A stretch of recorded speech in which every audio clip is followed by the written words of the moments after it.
अस्सलामुअलैकुम। तो दोस्तों 365 डे मिनी ब्लॉग चैलेंज का आज ये डे 13। तो अल्हम्दुलिल्लाह सुबह उठते सबसे पहला तहज्जुद का वक्त था, तो फ्रेश होकर वज़ू बनाकर तहज्जुद का नमाज अदा कर कर केला सब खाकर वार्म अप कर कर तैयार होकर मैं निकल गया जॉगिंग को।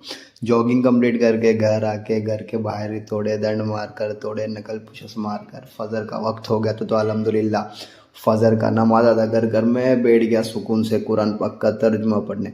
कुरान पाक का तर्जुमा पढ़ने के बाद तैयार होकर निकल गया काम पे जाते जाते सुबह का नाश्ता कर कर काम ख़त्म करके घर आके दोपहर का खाना बना के खाने के बाद ज़ोहर का वक्त था। तो अल्हम्दुलिल्लाह वज़ू बनाकर फ्रेश होकर ज़ोहर का नमाज़ अदा कर कर मैं चले गया सीधा सोने। सो के उठा सीधा मगरिब को। तो अल्हम्दुलिल्लाह मगरिब का नमाज़ अदा कर कर असर का कज़ा नमाज़ अदा कर कर झाड़ू पोछा करने का बिल्कुल भी मन नहीं था, तो भी झाड़ू पोछा करने के बाद रात के खाने का वक्त था। तो अल्हम्दुलिल्लाह रात का खाना भी खा लिया। रात का खाना खाने के बाद ईशा का वक्त था। तो अल्हम्दुलिल्लाह ईशा का भी नमाज़ पढ़ लिया। तो आज के लिए बस इतना ही। खुदा हाफिज़।